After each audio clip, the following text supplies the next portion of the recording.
गांव में राई स्टार और पायल की शादी का जश्न पूरे जोर शोर से चल रहा था। चारों तरफ खुशियों का माहौल था और सभी रिश्तेदार बहुत खुश थे। दोनों एक दूसरे को पसंद करते थे।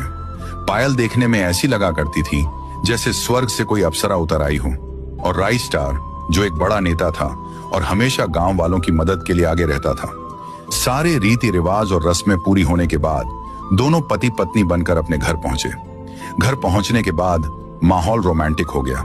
दोनों ने खूब मजे किए, बहुत मजाक किया और हंसे। थोड़ी देर बाद राई स्टार ने प्यार से पायल को बिस्तर पर बुलाया।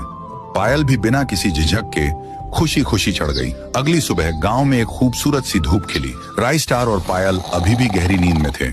तभी अचानक पायल हड़बड़ाते हुए बिस्तर से उठी और तेजी से नीचे की ओर भागी। सीधे बाथरूम में पहुंचकर पायल को अचानक उल्टियां होने लगी। जब उल्टियां बंद हुई तो पायल पल भर में ही सब कुछ समझ गई। उसके चेहरे पर एक बड़ी सी मुस्कान आ गई। वह तुरंत बाथरूम से बाहर आई। उसने उत्साह से राई स्टार को यह खुशखबरी बताई। राई सुनो, एक बहुत अच्छी खबर है। मैं माँ बनने वाली हूँ।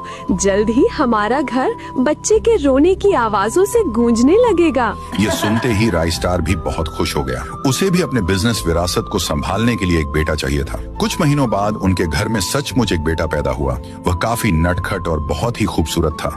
दोनों ने प्यार से उसका नाम चिंटू रखा।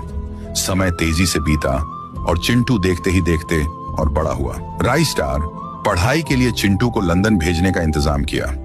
चिंटू एक बड़ी कार में बैठ गया और वह एयरपोर्ट के लिए रवाना हो गया। पायल और राई स्टार की आंखें नम थीं।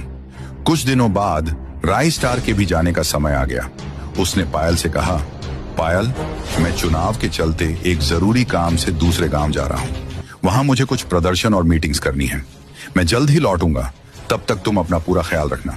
और फिर राई स्टार अपने आदमियों के साथ जीप में बैठकर चुनाव लड़ने के लिए चला गया। अब पायल से उसका बेटा और पति दोनों दूर हो चुके थे। राई स्टार अपने आदमियों के साथ फुरफुरी नगर गांव के अंदर चुनाव प्रचार के लिए पहुंचा हुआ था। वहां पहुंचकर उसने लोगों की भीड़ के सामने भाषण दिया। उसने गांव के लोगों से जोरदार आवाज में कहा, मेरे प्यारे भाइयों और बहनों, मेरा चुनाव चिन्ह मुर्गी है। अगर आपका प्यार और साथ मुझे मिला तो मैं इस पूरे फुरफुरी नगर को आसमान तक लेकर जाऊंगा। मैं वादा करता हूं कि आपके गांव में बुर्ज खलीफा भी बनवाऊंगा।